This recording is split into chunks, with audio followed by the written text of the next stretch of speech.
Мир Трампа треснул по швам. Спорная граница снова в огне. Все соглашения нарушены, бои вспыхнули с новой силой. Почти 400 тысяч человек эвакуированы. Калининград под контролем НАТО. Срочное заявление адмирала. Альянс открыто показывает зубы и говорит о превентивном ударе по России. В тысячах километров от фронта. Взрывы возле стратегического объекта в глубине России. Без тепла в мороз остались 160 тысяч человек. Предательство от кого не ждали. Одна из главных прокремлевских пропагандисток пошла против основ путинской политики. Озвучены шокирующие цифры. Лукашенко срочно прервал свою поездку. Министр совершенно случайно проговорился о здоровье диктатора. Неужели это последняя командировка правителя? Об этих и других событиях вечера 8 декабря. И многое другое. Самые важные и срочные новости, эксклюзивные подробности. Вы смотрите информационный выпуск «Нехта». Оперативно о событиях в Украине, России, Беларуси и мире. Раньше и понятнее других. Все, что нужно знать сегодня.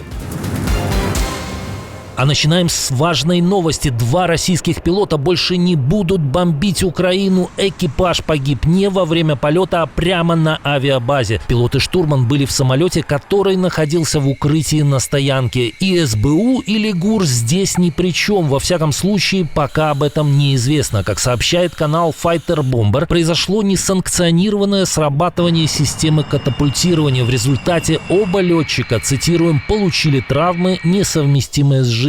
Подробности происшествия и его причины выясняются. На месте работала госкомиссия. Военные эксперты не раз отмечали, что подготовка пилотов требует многих лет и средств и является одним из самых слабых мест в военных возможностях страны-агрессора. Дональд Трамп разочарован Владимиром, но в этот раз не Путиным. Президент США публично усомнился, готов ли украинский лидер принять американский мирный план. Должен сказать, что я немного разочарован тем, что президент Зеленский до сих пор не читал предложение. Его люди от него в восторге, но он нет. По мнению Трампа, время работает на Кремль.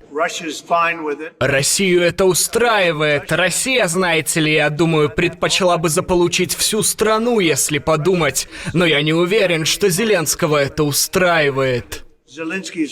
Трамп поочередно разочаровывается то одним Владимиром, то другим. Не находите, кому он будет говорить «стоп» завтра? Как думаете? Пишите в комментариях.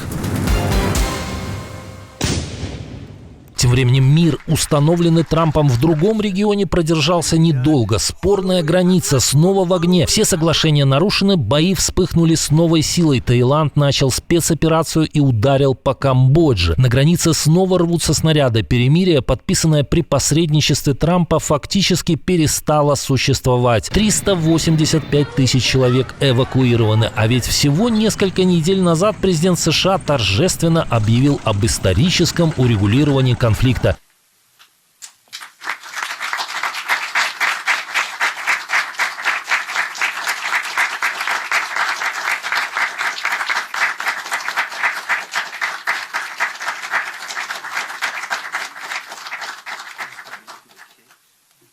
Сначала по таиландской базе Анупонг ударила камбоджийская артиллерия. 1 военный погиб, 3 ранены. Бангкок ответил демонстративно жестко, поднял в воздух F-16 и ударил по камбоджийским позициям у Чонг-Ан-Ма. В Минобороны Камбоджи заявление тайцев назвали ложью, призванной разогнать панику и спровоцировать эскалацию. Камбоджа уверяет, что не нарушала ни перемирия, ни совместной декларации о мире. Напряжение вокруг этой границы не новое. Летом текущего года стреляли в 6 районах сразу. Камбоджийские РЗСО били по селам, были жертвы среди мирных жителей. Спор вокруг древних храмов Пра-Вихиар и Та-Муан-Тхом тянется десятилетиями. Международный суд ООН еще в 1962 году признал Пра-Вихиар камбоджийским, подтвердил это в 2013. Но на земле эти решения суда мало кого останавливают. На этом фоне особенно звучит фраза Трампа, когда 26 октября Таиланд и Камбоджа в его присутствии подписывали мирное соглашение. Мы сделали то, что многим казалось невозможным. Судя по нынешним взрывам, реальность решила его поправить. То, что Трамп называет называл завершенной войной, снова полыхает. Так вот он какой мир Трампа. Все еще верите в гарантии и его слово?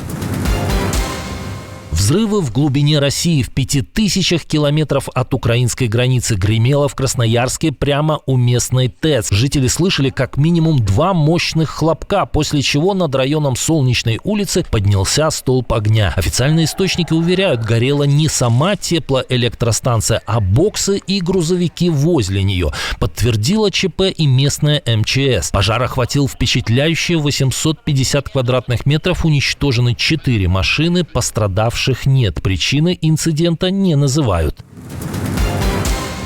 Режим чрезвычайного происшествия объявлен в 200-тысячном российском городе. В Иркутской области вышла из строя ТЭЦ-9 в Ангарске. Без отопления остались около 160 тысяч человек, причем на улице минус 15-20. И украинские дроны тут ни при чем. Причина – путинская стабильность. Один из котлов ТЭЦ вышел из строя. Ремонт обещают закончить к 11 декабря. Но власти уже готовятся закрывать школы. Ночью морозы обещают стукнуть еще сильнее. С перебоями, по словам жителей, город живет с 1 декабря. Износ сетей по стране оценивается в 40 и даже 80%. Россия обновляет менее 2% коммунальной инфраструктуры в год при минимальной потребности в 4%. Рекордной по авариям была зима двухлетней давности. 1,5 миллиона россиян в 59 регионах сталкивались с отключениями света, воды и тепла. В Ахтырке на Сумщине шахед прилетел прямо по жилой многоэтажке. Загорелись квартиры со 2 по 5 этаж.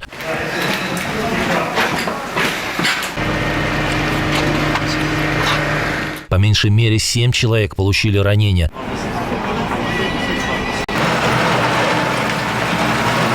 Ударом подвергся и Чернигов. Один российский БПЛА попал в многоквартирный жилой дом. Пострадали 3 человека, один из них в больнице.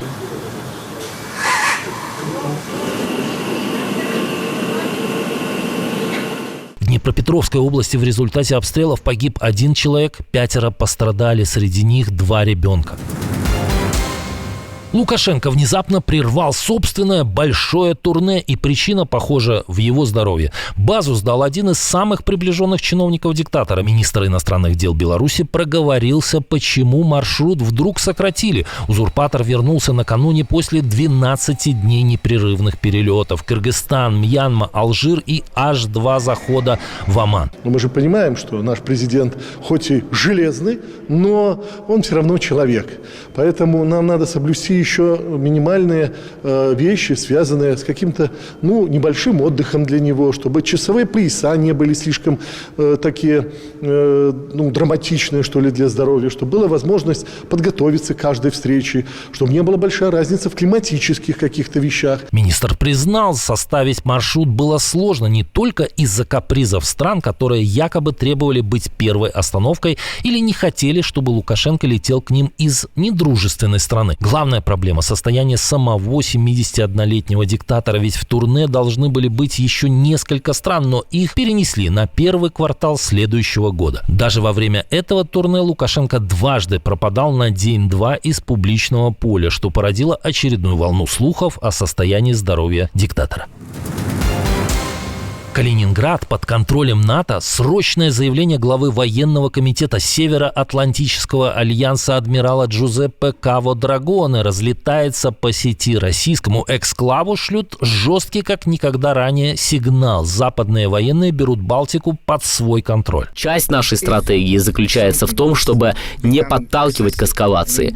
Тем не менее, с моей точки зрения и с точки зрения НАТО, упреждающие действия или даже нападения могут быть частью оборонительных стратегий. И это вариант, который у нас есть в настоящее время, но мы решили его не использовать. Тем не менее, это может быть вариант, который можно оценить в зависимости от типа провокации или нападения, которому мы можем подвергнуться. Военный заявил, что Балтийское море и без того уже фактически под полным контролем НАТО. Системы наблюдения работают, подводная инфраструктура прикрыта, а Калининград всего лишь эксклав, плотно зажатый странами блока. Уязвимая точка. НАТО дает понять, сценарий удара из Калининграда давно просчитан, и любая провокация означает быстрый ответ по военному арсеналу эксклава. Пока все заняты миром по Украине, Китай втихую наращивает свою мощь и давит сразу двух гигантов. Штаты и Россия не успевают за темпами Пекина. Экспорт в ноябре вырос почти на 6%, а годовой профицит уже перевалил за невероятный $1 триллион. Поставки в США рухнули, но Китай спокойно добрал свое в ЕС, Латинской Америке и Африке такими темпами, что Вашингтон и Москва выглядят просто наблюдателями. И это только экономика. Сейчас Поднебесная начала активно давить скоростью технологий. Глава компании NVIDIA Дженсен Хуанг предупреждает, Пекин строит инфраструктуру для ИИ в разы быстрее Америки. Пока США возводят дата-центр 3 года, Китай делает огромные объекты за считанные дни. Такой темп превращается в оружие и меняет баланс сил в мире без единого выстрела. Если тренд не сломается, Китай просто уйдет вперед по деньгам, по рынкам, по технологиям и скорости. Похоже, теперь Пекин будет задавать правила игры. А в завершение посмотрите, как в Пекине уложили 8 тысяч тонн асфальта всего за 6 часов. Всего за одну ночь рабочие заменили 2,5 километра дороги. Пост польского премьера в буквальном смысле порвал Твиттер. Более 27 миллионов просмотров за сутки. Редкость для платформы, переименованной в X, где конкуренция за внимание бешеная. Свое послание Дональд Туск адресовал американцам. Дорогие американские друзья, Европа ваш самый надежный союзник, а не ваша проблема. У нас есть общие враги. По крайней мере, так было последние 80 лет. Мы должны придерживаться этого. Это единственная разумная стратегия нашей общей безопасности.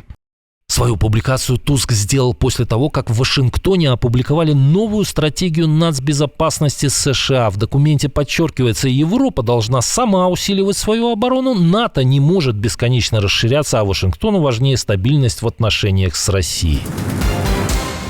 Половина российских детей хочет уехать из страны, и это не слова русофобов, а признание изнутри самой системы. Екатерина Мизулина, глава Лиги безопасного интернета и дочь той самой Мизулиной, которая годами закручивала гайки, вдруг внезапно публично признала, после очередных блокировок Роскомнадзора дети 18-16 лет пишут ей, что мечтают сбежать из России.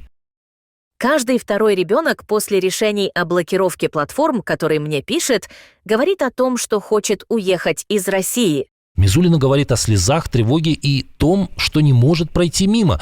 Напомним, Россия заблокировала Roblox, одну из самых популярных мировых платформ, где подростки общаются, играют и учатся программированию. Ирония в том, что люди, годами строившие цифровой железный занавес, теперь публично удивляются, почему дети мечтают жить по другую сторону этой стены. Отдельное спасибо, что досмотрели до конца. Спасибо за ваше доверие. Жду развернутых комментариев, лайков и репостов.